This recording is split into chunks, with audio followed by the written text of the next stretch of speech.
The advice and opinions expressed by the host of Autism Live and her guests are meant solely as suggestion and should not be in any way construed as child-specific advice. The Center for Autism and Related Disorders advises working with a board-certified behavior analyst who has experience with autism before starting any intensive behavioral intervention. Any choices you make in determining your child's treatment are completely at your own discretion.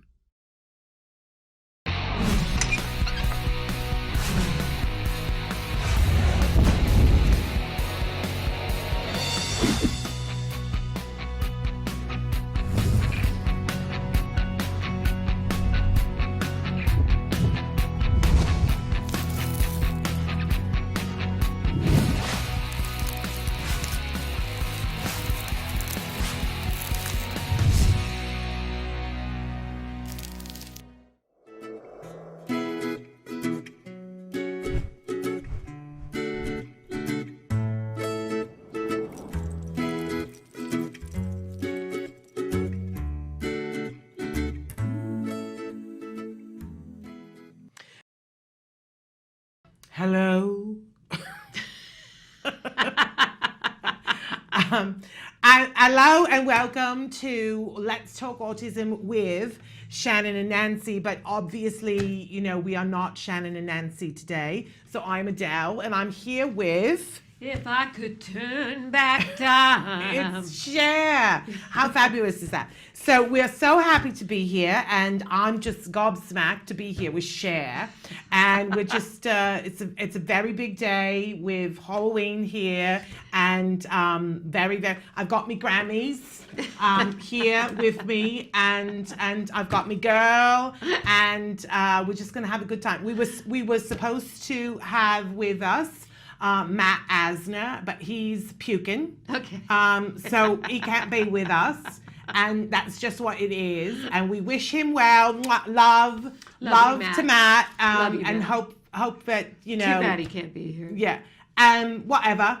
And no, we wish him well. And we're going to be here and talking about autism. Yes. And many fun things, because there was a big event on Sunday last, and it was a Denim and Diamonds. Yes. And so we're going to talk about that. And stars. Mm-hmm. So we've got lots to do, but do you want to start with in the news? Yes, let's start with in the news. Okay. You've got it. Okay, we've got, you've heard about these, they now calling it a serial killer.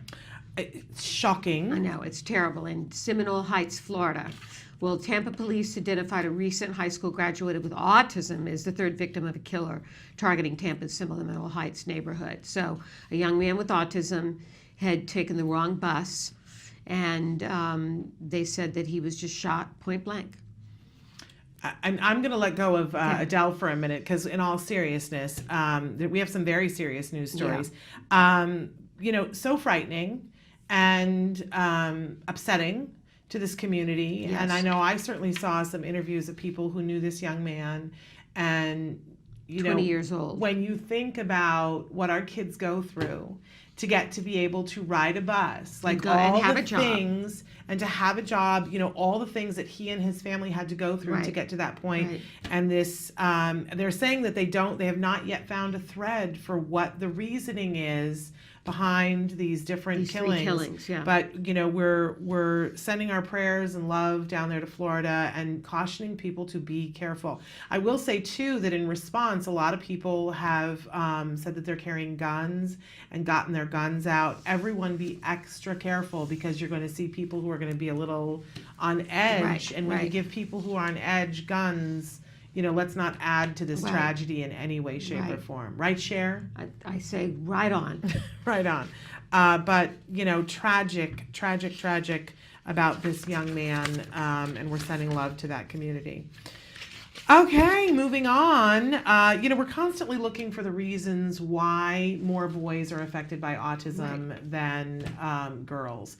And there are lots of different studies that are being done on this. Well, the CDC is now saying that the disparity continues to climb, with 8-year-old boys afflicted 4 to 5 times more than girls. Yeah. This is not a shocker to us, but it continues to grow, and that those boys that are on the autism spectrum, they go on to have diagnoses. And here's the thing, it drives the services, right? So the services tend to be mostly towards boys, which for the girls who are on the spectrum, we know from studies that it appears that they tend to be more greatly affected. Yeah. So you've got a pocket of girls more greatly affected with no services, Right. which is really disappointing. But what is the reason for it? And they're saying that it could be aluminum toxicity. But I still didn't get from this article why it affects boys more than girls, Well, the aluminum toxicity. And I don't think they know, Right. but there have been several studies that they've looked at that there is a cascade effect with hormones, Right. and that perhaps aluminum plays a role in that. I will say that aluminum is so much more prevalent in our everyday environment Yes, than it that's what used they're to saying. be.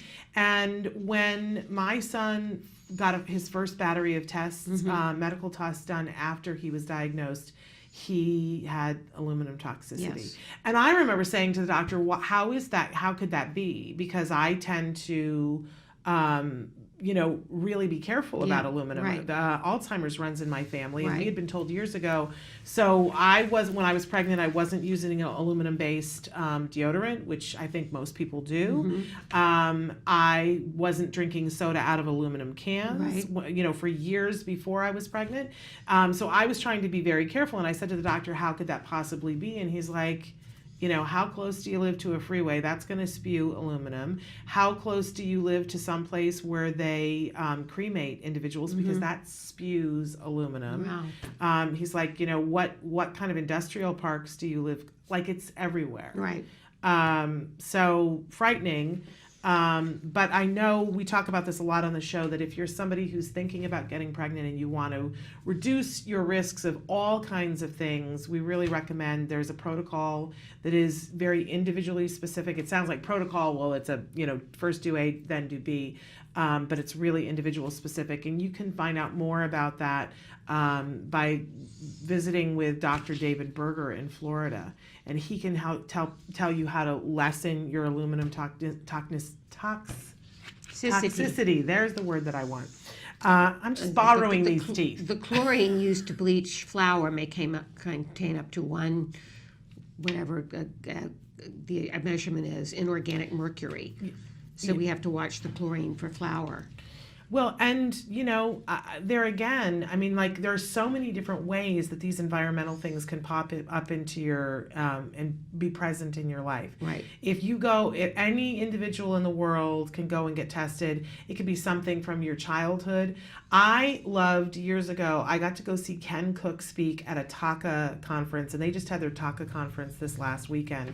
And we're hoping that went really well. I know Aaron Brockovich was there, but I went years ago when Ken Cook was there. And he is the head of the environmental working group that when we talked to you guys about the Dirty Dozen and the Clean 15, that's his organization that puts that out. And he does a presentation, and it's a number, it's like 9 Americans is the name of it. Something, I don't know what the number is, but he shows you 9 Americans' blood, and he goes through and shows you all the things that are in the blood and all the toxicity, and you just feel something choking you. And he's not going to appreciate me giving this away, but at the end he says, who do you think these people are? And everybody's like, I think they work in a tire factory in the pit where they're burning things, because they're so toxic, and they're newborn babies. And some of the things that they have in their blood have been outlawed 40 years ago. Wow. But it genetically continues on, Right. Things in utero.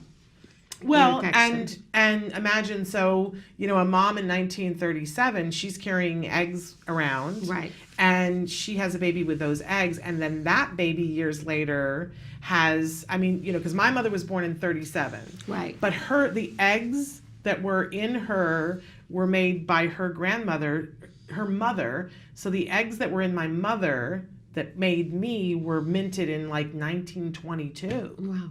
So, it's important that we minimize what we're being exposed to now, but you're never going to be able to completely eliminate until we change the way we do things.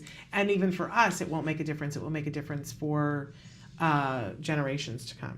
In any case, interesting study. You can read more about it in Scientific America.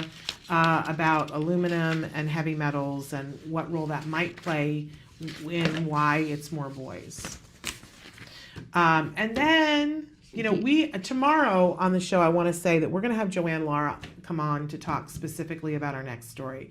So, because it's so in depth, and I wanted somebody who's got some expertise to come in and talk about it, but I'm talking about the Betsy DeVos rescinding 72 documents in the education.gov that a large number of them had to do with special education.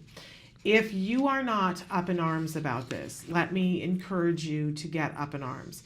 That what is being said, I know that President Trump ran on a platform that for every thing that he put forward, Right. any regulation that he put forward, they were going to get rid of too. They were going to repeal.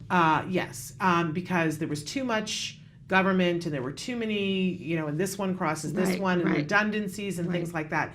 And it is being said by the Department of Education, by Betsy DeVos's folks, that that's what is happening here. And 72 documents that laid out the rights of students with disabilities. Right, and the phrase that her office put out was that they were superfluous. Yes. Superfluous, but due to being outdated, unnecessary, and ineffective. right. And so I'd like to know, and we're going to have Joanne on to talk about this tomorrow, Joanne Laura from Autism Works Now. I want to know the one that outlined for a parent how to better access their rights for their child at an IEP meeting. Which one was that? Was that superfluous? Was it redundant? Was it unnecessary? Which one of those was it? Because, her opinion of special education, as we have seen, differs from many other people's. Yes. Let's say that. So I want to know which one that was. And by the way, the one where it was telling schools how they could spend their money, how is that? Because one of the things that she did was rescinded the paper that said you can't take special education money and just go use it on the football team. That's what one of those things was. So which one was that? Was that redundant? Was that superfluous? What was the other word that she said they were? Ineffective. Ineffective. So which one was that, Betsy? And here's what I'll say. If Betsy DeVos wants to come on here and explain it, I will give her time. I absolutely will give her time because I want to understand what this means and why she did this. I think that sometimes we get too wordy with things and we pile things on. And I've done a little bit of work looking at some of the things that are .gov. That's what I want to say. And it's wordy. There's a lot of wordy stuff. But this is your first pass, saying, oh, we don't need to put documents out that tell parents How they can advocate for their children. Okay, Betsy. That's your opinion. No, I don't think so. So I want to encourage everybody that we're going to be taking a deep dive into that tomorrow with Joanne Laura. And hopefully then we're going to be giving you some ideas and addresses of where you can write to say, I don't think so. Right.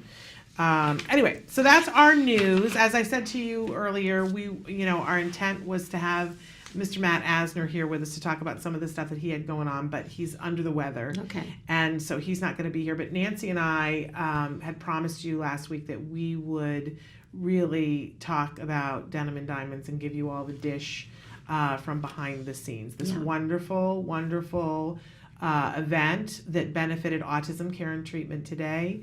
So maybe we can talk a little bit about, what happens. And how, because right now they're in a grant phase and accepting grants, and we'll give you some information about that as well. Right. So we're going to take a break. Stick with us. We'll be back with more Adele and Cher.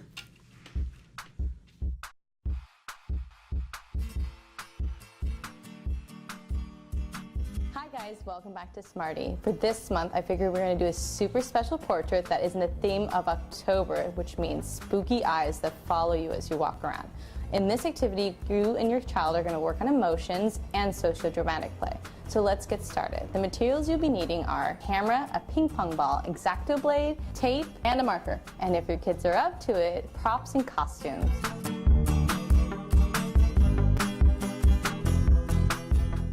Now let's take some photos. It's a great time to work on emotions and socio-dramatic play. Let's get our props. See all the colors in the sky tonight. It's time to let the sunshine hide. Once you finish your photo shoot with your child, select one of the photos and print it out on a large piece of paper. Now that you've selected your photo, you're going to take an X-Acto blade and just cut out the eyes from it. This part of the activity is definitely only for the adults. Now that you've finished cutting out the eyes, what we're going to do next is take a ping pong ball and cut it in half. You'll see why in just a moment. So with the ping pong balls, we're going to create the illusion of the following eyes. So what you're going to do is take a marker and you're going to make a dot in the very, very center. You're going to want to make it like the same size of what the iris was in the photo. Now that the ping pong balls are done, I'm just going to tape them to the back of the photograph. So does it look like she's following you? Well, I hope you enjoyed this activity for Smarty. Until next time, craft on, guys. Can you see me flying by your side?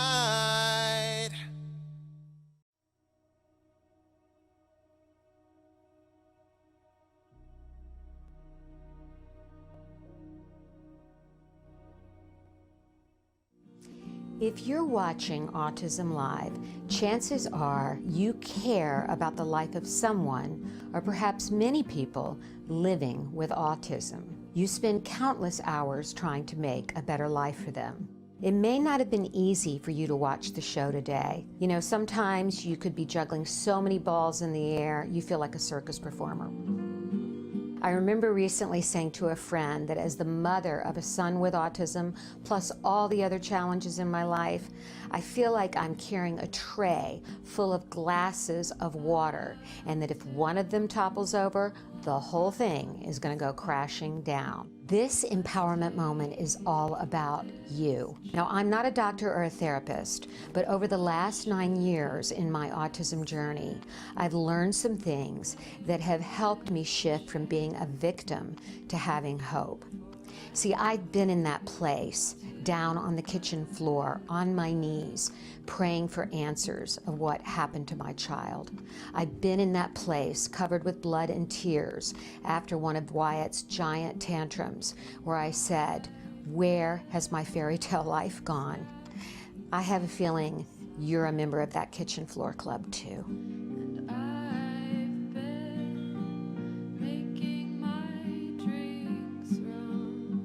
It's been a process, but I've come from that place of being a victim to becoming an advocate for my son Wyatt and for many others as the executive director of ACT Today, or Autism Care and Treatment Today. Let's start with reframing the way you think about yourself and your child. I want you to say after me, "I'm an activist."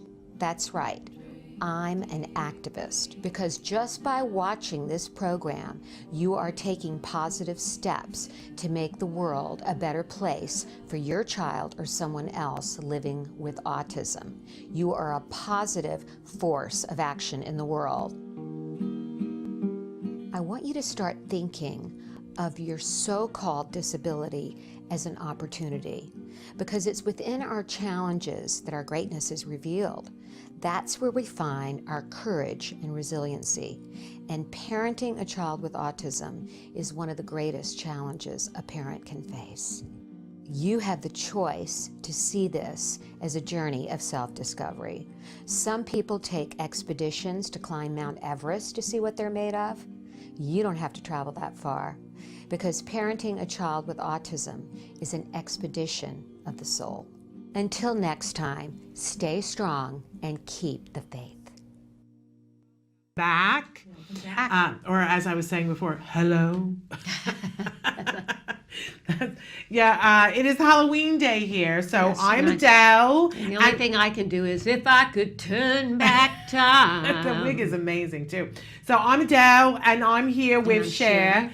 and we're having a gay old time. We are. We're and just celebrating our fabulousness. That's and right. Our 'cause Grammys. Always, You brought all your Grammys. Yes, I brought my me Grammys, but I said I was going for Adele, and I look more like Rebel Wilson's grandmom. That's what I've arrived at, and I've got my false eyelashes on. But anyway, we were at a wonderful event on Sunday. Denim Diamonds and Stars for Autism. Yes, all of which was to benefit Autism Care and Treatment Today, which you know a little bit about, which we both know a little bit about. But I promised, because we were on the red carpet, and if people want to watch, we did 2 solid hours live, no edits on the red carpet.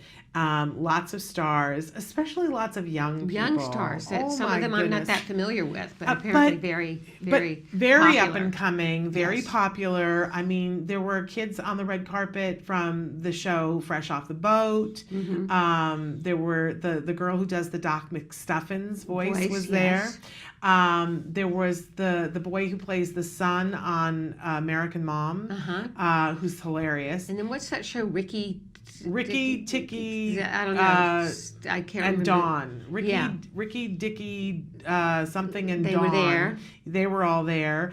We had kids from School of Rock that were Right. there. I mean, it was really, I thought, very refreshing that so many young people wanted to come out.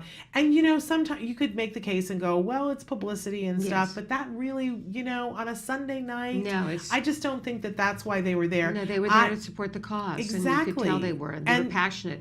We also had And they had a lot of friends. reality stars there. We had Yes. Brandy Glanville from Real Housewives of Beverly Hills. She was working it, man. You know, I mean, there, like, I don't know how much tape was involved. Let me just say, let me make this gesture and say there must have been tape involved. There was some major cleavage going on that red carpet everywhere. There was at one point when Brandy was on the red carpet with, Olivia Newton-John. Yes. And you were there, and I think it was Kimberly Gregory, and it was just this stunning, beautiful women. It was really, really, and the doctor the skin doctor who was awarded, I can't think what her Dr. name is. Anna Guanche. She also was tall and gorgeous and beautiful, Yes. and wearing a very skimpy outfit. and you guys were and you looked like a Barbie doll. You looked absolutely fabulous. Thank you. I was wearing exactly this because this was my, what I was planning on wearing today, and then what I was going to wear. I could not leave the house. I was like, no, I look ridiculous. So I was like, I'm putting the Adele thing on. So it was exactly this, and you looked great. Whatever. Well, it's not about me, and I know that. Look, there's a fabulous picture. Oh, There's Lisa Lisa Gibbons Gibbons. was the other one that I was trying to think of. That you guys were stunning. With Olivia Newton-John and myself. And look at the color array there. Talk about looking fabulous on the red carpet. Lisa was in hot pink. Olivia Newton-John was in black, and you were wearing stunning crimson. It was just, you were gorgeous. Well, and there's Kimberly Gregory. Yes. Who received an activist award. And she's talking with our friend BJ at Shout Out for a Cause, Right. who I adore. And Kimberly, for those, I had a lovely talk with her on the red carpet, and that eventually I want to take that, Samantha, and cut that and put that. She's quite the warrior mom. She's amazing. I mean, I love her. She's an MSW. Is she? Yeah. Oh my gosh. Okay, well, for those of you who don't know her, first of all, she is a stage actress with credits, like crazy credits on stage. And then she started getting film and TV work. Right. And on the show Vice Principals on the first season, she was the principal. My phone's making all kinds of noises. So she, there's the 2 guys that fight for the role of vice principal, but she was the principal. And she's kind of known for playing tough women who put up with no nonsense from men, right? But this season, she is starring along Jason Ritter on my favorite new show. And that is It the is world of Kevin Probably Saves the World. Okay. Oh my gosh, you guys. And I talked about this last week before this, but I just want to say that, I watched the pilot and I was intrigued enough from the pilot that I wanted to watch the next one. Right. But I wasn't entirely sure from the pilot because I was like, there's a lot going on there and I don't really see where this is going. And I liked it. I love Jason Ritter. I love Kimberly. The acting was fabulous. The girl who plays the sister was wonderful, and the niece is wonderful. But I was like, I don't know if I get it. And I said something to my husband. I said, you got to watch this show. And he said, I'm not really into sitcoms, honey. And I said, oh, are you under the impression that this is a sitcom? This is not a sitcom. This is, this is like, there's funny parts to it, but serious as a heart attack. Right. 1 hour. And he was like, oh, I had no idea watching the commercial. He said, I thought it was a sitcom. I don't know why I thought that. But it is life-changing. Really? It is. I said to her on the red carpet, and I meant this, and I said this last week too, it has changed the way I look at things in my daily life. And why is that? So the character Jason Ritter is playing is a guy who has had some hardship, as has his sister, and to the point where he allegedly tried to take his life. Okay. Which is as serious as it gets, Yes, right? of course. And he just was at a point where he wasn't seeing how it all works or why it works or why he was here, I guess. And he has come home to where he grew up to live with his sister and his niece. And about a year and a half before, you hear that the sister had married her high school sweetheart, that they'd all been friends together, and he had died in a car accident. So she's now a widow and raising her teenage daughter, and her teenage daughter appears to be a little shut down. And so you're like, okay, there's a lot going on right there, right? But all these meteors strike the earth, and one strikes close to the sister's house, so he and the niece go to look at it, and there's a fuzzy thing. I'm not going to give away too much, but the next day, Kimberly Gregory is in his house, and no one can see her but him. Oh, I see. And then there's much more than that I don't want to give entirely away, but she says to him, you have a mission. There's something that you have to do, and the entire world is counting on you. And he's like, well, thanks, but no thanks. Right. I'd rather not. I'm not in a good place right now. Right. So could you, and he thinks he's crazy. But things happen, and everything that happens, he's new. So he experiences things without a filter. Okay. So at one point, he's standing outside and yelling at her, and he's like, I'm not doing this, and this is not, and Kimberly is fabulous on the show. And it starts to rain, and he's yelling at her, and the rain is falling on him, and he goes, oh my gosh, it's raining. And he has a moment where he experiences rain without having to think about bills to pay. Right. The beauty, the joy of rain. And I'm getting chills even now thinking of it, because I found myself crying at one point watching Jason Ritter experience the beauty of and life. It happens like every 10 minutes on the show, something happens, and he is like, oh my gosh, just like, whoa, that felt like, is it supposed to feel like that? And I don't know how you could not, it just really has made me go, things are moving too fast. Yes. And that we talk all the time on Thursdays about mindfulness, and this show and him experiencing mindfulness, sometimes against his will, but having it just like forced upon him, so it literally makes him stop, is just now Siri thinks that I'm talking to her. Turn off the phone. Siri just was like, what can I search for you? So well, I'll have to catch that. I mean, I'm sure Kimberly's fabulous in it. She has so much more to her than you would even know, because I didn't realize that she had an MSW, but she sends out a group of emails to a bunch of autism moms on a regular basis. Yeah. And her son Chester is doing so well. He volunteered. Met him the other night. Yes.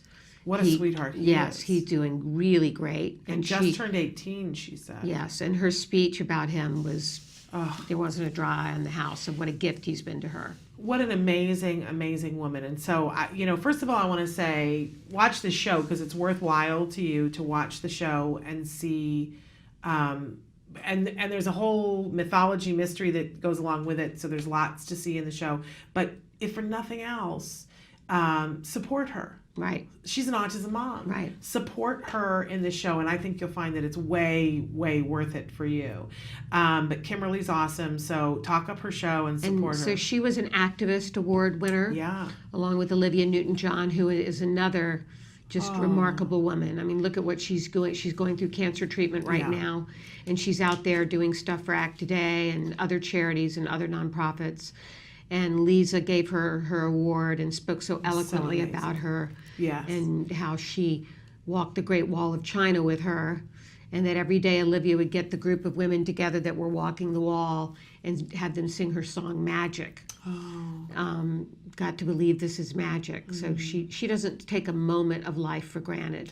And how amazing. I mean, when she was on the red carpet, I try to be respectful of when you know that people have going stuff on, not going for the jugular, and I was aware of, the lights are warm on the red carpet, and we were towards the end of the red carpet, and I had said, we're gonna talk to Olivia, but we're not gonna keep her, right? Because she's been on her feet enough. Let's just appreciate that she's here. And when she got to us, one of the things I said to her, I said, it just means so much to us that everybody knows you've got other stuff going on, that you got your own bag of hammers, and the fact that you came out tonight to be here to make sure that awareness got onto our kids. She didn't hesitate about so coming. Remarkable. And she said, well, I'm here to support those kids, and I'm here to support Nancy. Oh, she's amazing. And she said, I was so flattered by that. She said, I was at Nancy's first ever Denim and Diamonds, she was. back when it was more denim than diamonds. Right.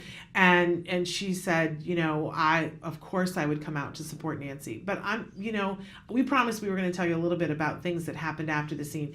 There were a lot of people that kept calling her back to the red carpet and, can you take a picture with this person? Can you do this?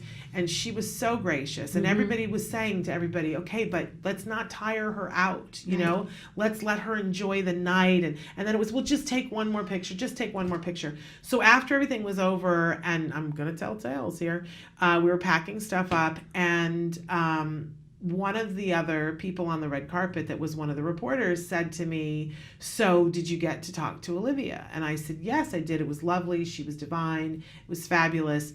And one of the other reporters came up and said, well, and I was like, what you talking about? And she said, well, she shut me down. And I said, I don't know what you're talking about. And she's like, well, did you ask her about, anything to do with her cancer? And I was like, well, no.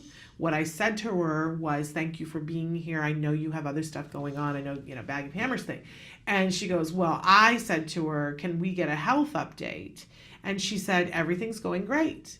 And she said, so then I followed up with, well, so what have you changed? And have you changed your diet? And have you, and that Olivia Newton-John said to her, I would rather focus on the cause tonight. Right. I would rather, that's what I'm here for. Yes. And that the reporter said to her, well, that's not what I'm here for. You're kidding. No. And I thought, and I was like, oh, okay. And I walked away from her because I thought, you apparently are the only one. And she was miffed and thought that Olivia Newton-John was inappropriate and did not. Unbelievable. And I, if my son hadn't been there, I think I would have gone up one side of her and down the other. But it just reminds me how people, you're at an autism event and you just stood there in front of other people and said, but that's not what I was here for. I was about the cancer. I was here to hear about Olivia Newton-John's cancer. There isn't a sign big enough that says nasty words for how I felt about that. Anyway. We had some other great people that were award winners. Yes. Shervin Rupavar from Shahs of Sunset. Yes. Who was really eloquent and was so educated about autism. I did not get to interview him because there was a crush right when he came through, so I did not get to. But I've interviewed him before. Right. He's been at the event before. Right. That's a reality show on Bravo, Yes. Shahs of Sunset. Yeah.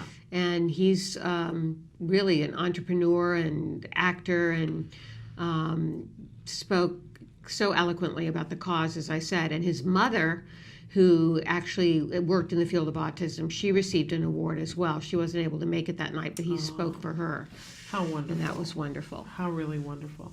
Well, it was a beautiful, beautiful night, a fabulous dinner. The red carpet was incredible. You guys did a really great job. I know Thank you're you. still figuring out, what monies came Right. in, but that I hope it was a record breaker. I'm just going to say that. And truly, truly lovely. I had a lot of things going on that weren't happening in the ballroom, so I missed a lot of things, but I heard really good things and that it was emotional. And I met some wonderful folks on the red carpet. And the kids, I said to them, please come back every year. Yeah. We love to watch you grow up on the red carpet. Right. I mean, that's certainly what happened with Brianna Yeedy, that she grew up on that red carpet. And it means so much to our kids. It does. It really, really does. Really remarkable. It was a fun time. Did you have a good time, or is it too stressful for you to have a good time? I had a good time. Yeah, I Yeah. really did. It's a little stressful, the adrenaline's going a bit, but I had a great time. Awesome. And I was so touched by all the wonderful words and the support. Yeah, really, really wonderful. And some great performances. Mm-hmm. The young man who was one of the finalists On boy band. on Jaden. boy band, Jaden. And did you watch the boy band at all? I watched a little bit of it. I remember being so bummed when he was eliminated, and I Yeah. told him that. I thought he got ripped off, but of course he's like, it's all good. One of the guys on the panel Right. is signing him anyway, Right. so he's going to get signed as a solo artist. He It's was probably better amazing. for him. True, and he's saying skyscraper, right? Yes.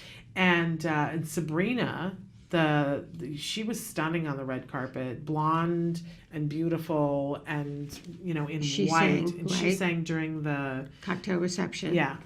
Really remarkable. So nice when And we had a lot of the Talented people. volunteers there were kids with autism, older kids with autism that helped. I didn't realize Yeah. that. Dana 'Cause- Thiero spoke. Yes. Oh, We all know Dana. I did see that, and that choked me up and Yeah, made me I cry. can't I don't know whether I look like Cher or Lord from England. That one of those I'd judges. take either one. As I said, I look like Rebel Wilson's grandmother, so I would take either one. Yeah, if I any of were you are just tuning in, I am Cher. And I'm Adele, and we're here with Let's Talk Autism with Shannon and Nancy. I just love doing accents.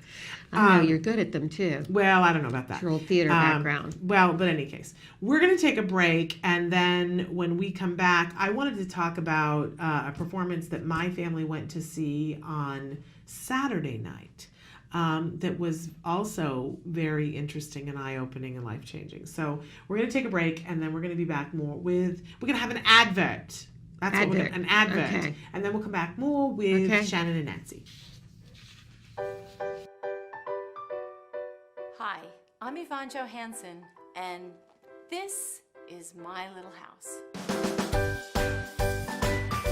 My Little House is an interactive, multisensory educational felt toy that I invented to help develop children's language skills. I love my little house. I've been working as a speech therapist for over 20 years. I have spent my entire career working with young children. I work with children with language delays, and I have many children with significant cognitive disabilities and children on the autism spectrum. It has been a constant challenge finding toys that are fun, educational, and actually engage my students. In every preschool, since I've been a young therapist, we carry on these felt boards.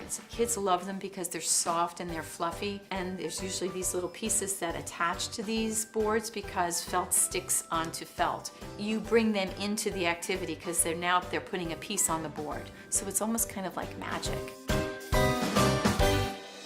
So then I just thought, wouldn't it be great if I could just take this one-dimensional board and make it into an actual three-dimensional toy? How cool would that be? That's the idea behind My Little House. You can spread it out flat like a 4-panel felt board, or here's the cool part. In the blink of an eye, My Little House easily converts into a 3-dimensional reversible house. This is the outside. This is the inside. My Little House comes with 36 felt cutout pieces that match outlines in 8 colorful rooms. And they're felt, so they stick. Each piece inside My Little House has been placed with purpose. For instance, in the kitchen, whole half under on top, inside, big, bigger, and biggest, empty and full, circle, triangle, inside, outside. Really cool thing, I have a nonprofit, Lecotech. They are the folks that put out the Differently Abled Guide for Toys R Us. They've been doing it for 25 years. They gave me their seal of approval as a toy that they feel is a toy with purpose, and that will make a difference. But My Little House isn't just for kids on the spectrum or with significant disorders. It's also for typically developing 2 to 5-year-olds. It's a fun toy. Oh, this is so soft. That piece goes. Recently, I took My Little House to the American Speech and Hearing Association convention in Philadelphia, and the response from my peers was overwhelming. Hundreds of therapists, teachers, and heads of school districts wanted to order them. It was real validation for me that this truly is a toy that needs to get out there. Hi, I'm Shannon Penrod. I'm a proud autism mom, I'm a former educator, and I am the host of Autism Live. And as all three of those things, I want to recommend to you My Little House. This is one of the smartest toys I have ever seen for teaching language to kids who have emerging language. Whether they're on the autism spectrum or completely neurotypical, it's a great, fun, reinforcing toy, but it's especially great for our kids that are on the autism spectrum because it makes learning fun and it makes it tactile. They have these felt shapes and they get to match them up. And I'm telling you, even the adults love to play with this. We loved this toy so much that we wanted to be able to bring it to you at a great discount. So right now, if you will go to www.smartfelttoys, and when you get to the coupon code, put in a-live.com, you'll get $5 off. Isn't that great? So I want to encourage you, go and get My Little House for all the kiddos in your life.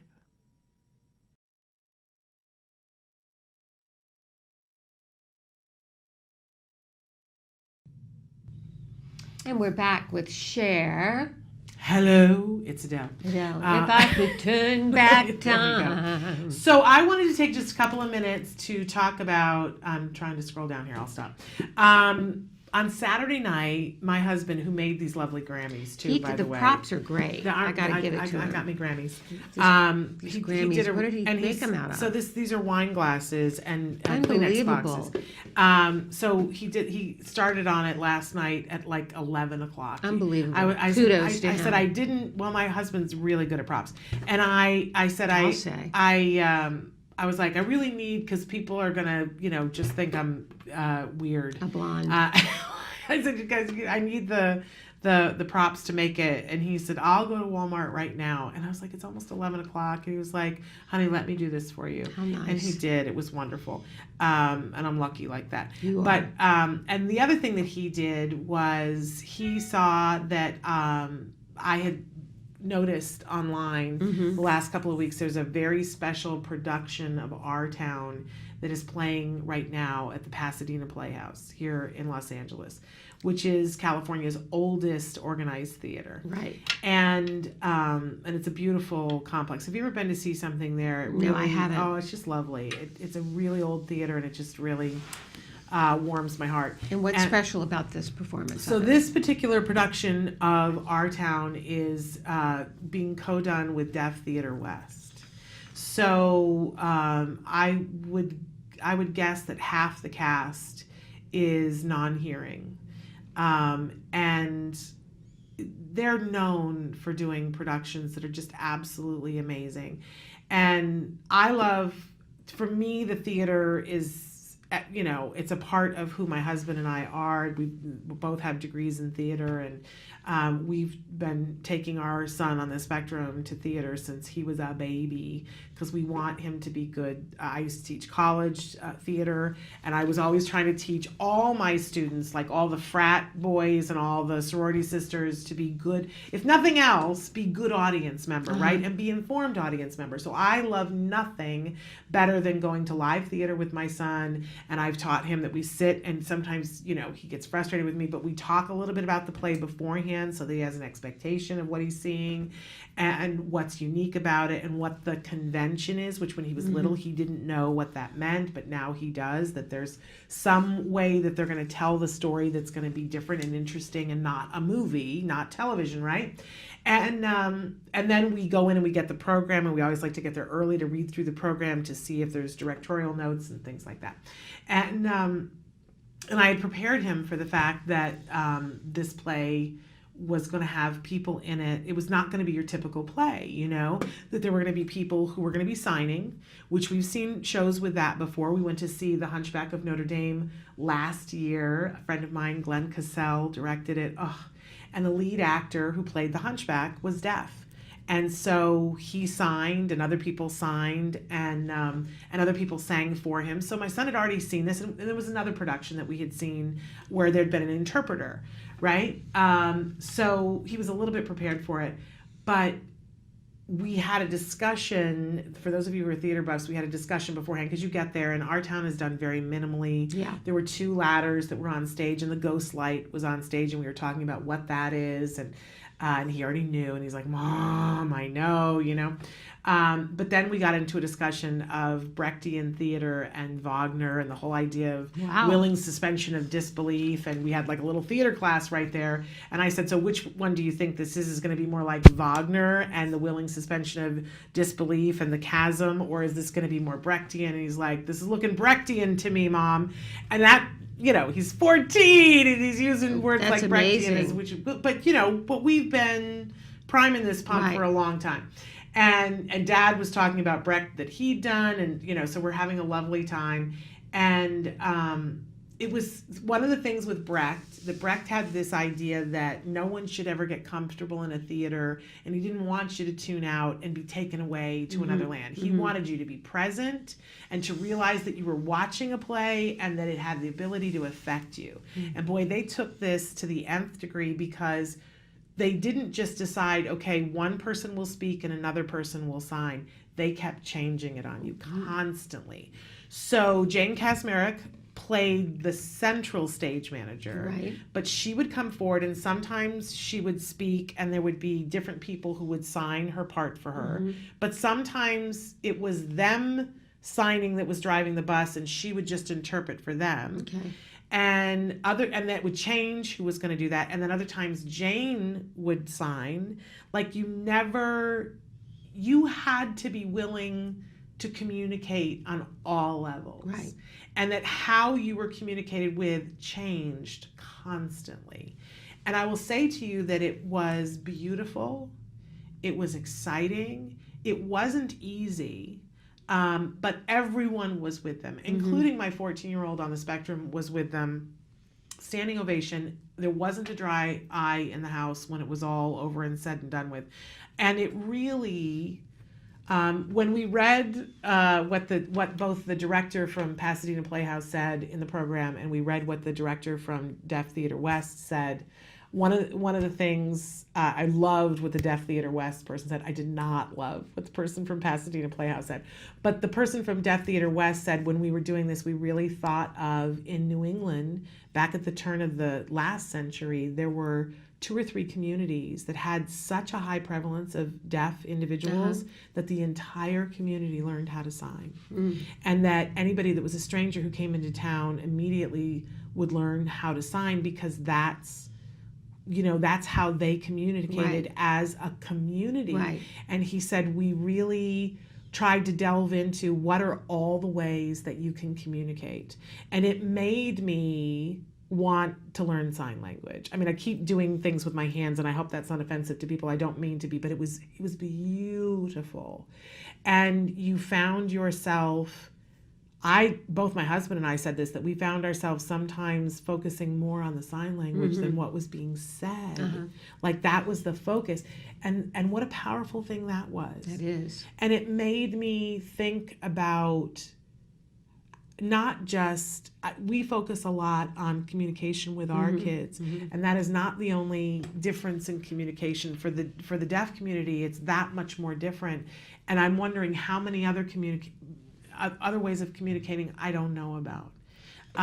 It was amazing.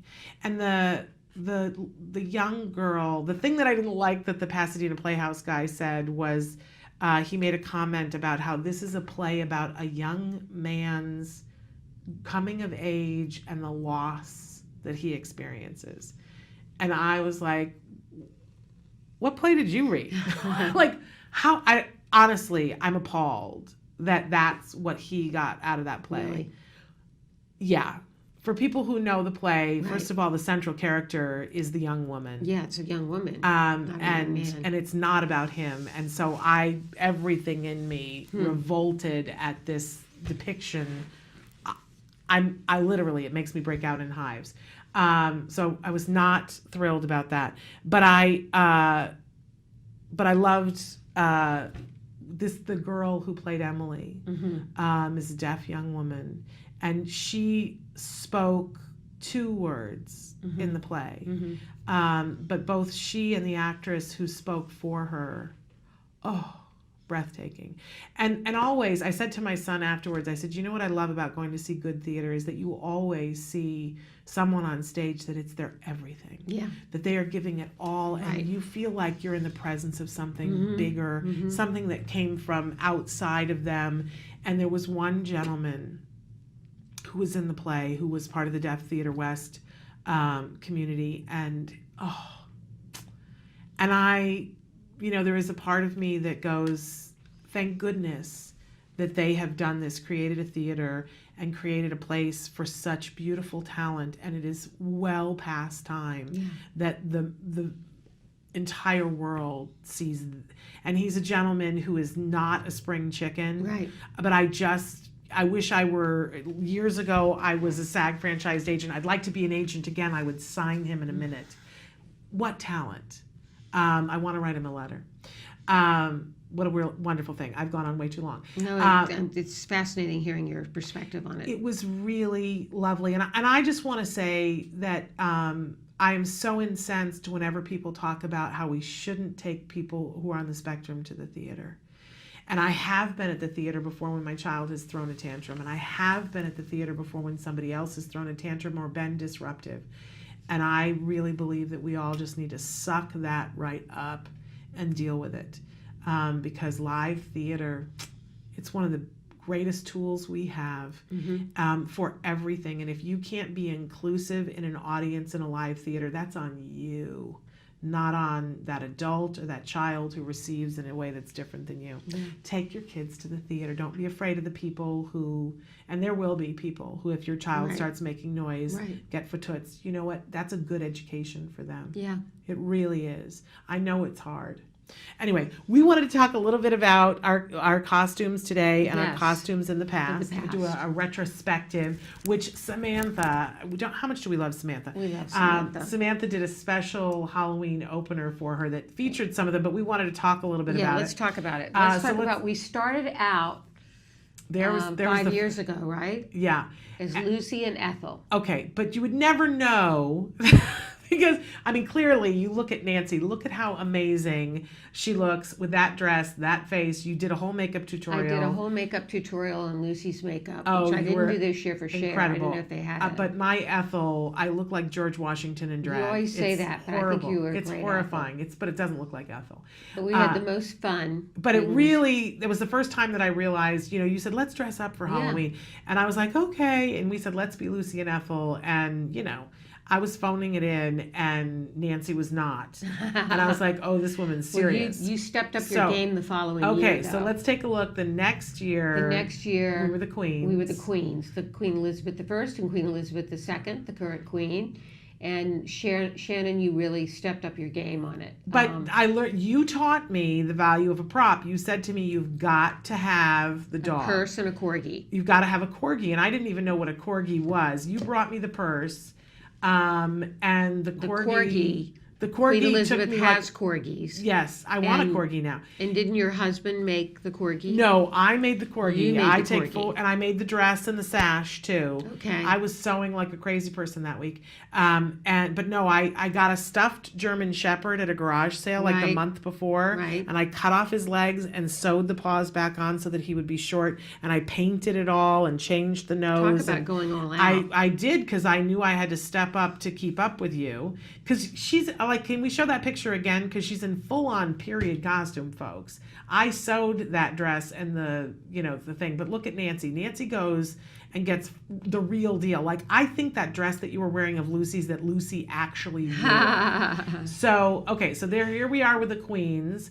And then the next year, you notice there's a theme here. We're always divas who are at the top of their game. Yes, we right? are, aren't we? So the next year, we decided that we would be Martha Stewart. I am Martha, obviously, in my jailbird costume with Chanel shoes and pearls on. And I'm Julia Child. And you can't see because your hand is covering there. I will say that I feel like costume-wise, I even got a photocopy of the patch that she wore on her thing. I did research. But you were disappointed in me that year because I did not dye my your hair. That's the because only I reason just why. didn't want to dye my hair, and there are no brown wigs. And so I was like, look, she's just going to be gray haired. But you did very well. You really channeled her. And, with the voice and everything. I tried. I'm always about the accent. But I'm not, you can see, wigs are not my forte. I don't do well with wigs. They don't look right on my head. My head is too big. But then the next year, we decided to wig it out last year. Last year we did but you look great in Rosie wigs. and Ellen. Yeah. And I didn't get a chance to talk about that when we met Rosie. This year I didn't get a chance to say her? She watches the show. So Rosie, if you're watching, last year I was you, and the I was accent Ellen. was really the thing. But I didn't look good in the wig because I think most people have a much higher forehead. I have hair that comes down practically to my eyeballs. Yeah. So it's really hard for me to wear the wig in the right place, and so it always looks wonkinator. A lot like this is always so fun, Halloween. It is fun. I love the dressing up. And it's amazing to look at you on camera. Look at you. You just look fabulous. In any case. And you are a fabulous Adele. Well, I think I'm just going to start telling people I'm Rebel Wilson's grandmother. No, I don't think so. Because that's really what I look like. Hello. And if ever you have suggestions for us for costumes, yes, just write them in. Yeah, last year we took a lot of suggestions. People, Yes. In fact, somebody who wrote in and said that we should be Rosie and Ellen. That's where we got that. That's right. It was from a viewer. So, but yeah, let us know what you think. What we always do after the show, the Halloween show, is that we tour the offices here at Card. And go take pictures with people, and so hopefully we'll share some of. Make fools of ourselves. I all said over the share building. some of those. Share. In any case, so I was looking to see what you guys had written, and I wasn't scrolling down fast enough. I even went to the trouble to put on. That. And the nails look beautiful, by the way. They're press-on nails. Well, are they? They're press-on. They look beautiful. But I can't do anything. I used to do, and I even had Viri. Is it there? I had her do the tattoo. She has a tattoo that says Paradise on her hand, right there. And so I had Viri write it on my hand. I wonder what the significance of that is, that tattoo. There's a bunch of women who have Paradise written on their hand. Really? I think Why it's is that that? Paradise is at hand. Oh, Paradise is at hand. I think that's what the makes thing sense, is. yes. Right? Because it is. Yes. It always is, which is what Kevin probably saves the world has taught me and reminded And I don't even me. know whether Cher has tattoos. I'm assuming she does, but I didn't look it up. That would be an interesting thing. Yeah. Like I would think she would either be somebody who is heavily tatted or is like totally opposed to them. Could be. All right. We have a lot of people who have written in questions, but they are questions of a serious nature. Serious, okay. But I'm just scrolling through. There's a lot of questions. A lot of questions. Talk amongst yourselves for a second. How much time do we have? Not much at all. I again have lost my IFB somewhere in the wig. Got It is about somewhere behind. 2 minutes. You'll have to a minute. talk loud, Samantha. I can't hear you. But I will say that Mike Hipple says that he loves the costumes. And somebody else is looking forward to a social skills group for a 9-year-old boy, an affordable program. If you're close to a card office, I just want to let you know that the card offices now are certified to be able to do the peers program. You did the peers program. Wyatt did it. And a 9-year-old could do the peers program, couldn't they? Yeah. So, and the great thing I think so too. And it's very affordable. Yeah. I think your insurance generally will cover it, and if not, it's very affordable. And if you can't, have no shame if the very affordable is not affordable for you. Apply for a grant from App Today. But the nice thing about the peers program that I think is the nice thing is that the kids go to a class at the same time that a parent goes to the class, and you're both given assignments that kind of, go together. Right. I know that's a drag because none of us really wants to take a class in social skills, but we all want our parents kids have to to be do it better. too. And, the truth is that we have to be able to support whatever Yes. it is that they're doing. So, in any case, all right, I'm going to deal with some of these questions tomorrow. Okay. Can't really hear Samantha because my wig is I think talking we're to out me. of time. We're out of time. Thank you so much for being with us. I'm going to be back tomorrow. As I said, Joanne Laura is going to be here. We also have Kara Kaczynski, the Pocket OT, is going to be with us. That's going to be fun. And of course, Bonnie Yates is going to give us some information about special needs and the classroom, right? So until then, give your kiddos a hug from me. And yourselves a hug from me. Happy Halloween. Bye-bye.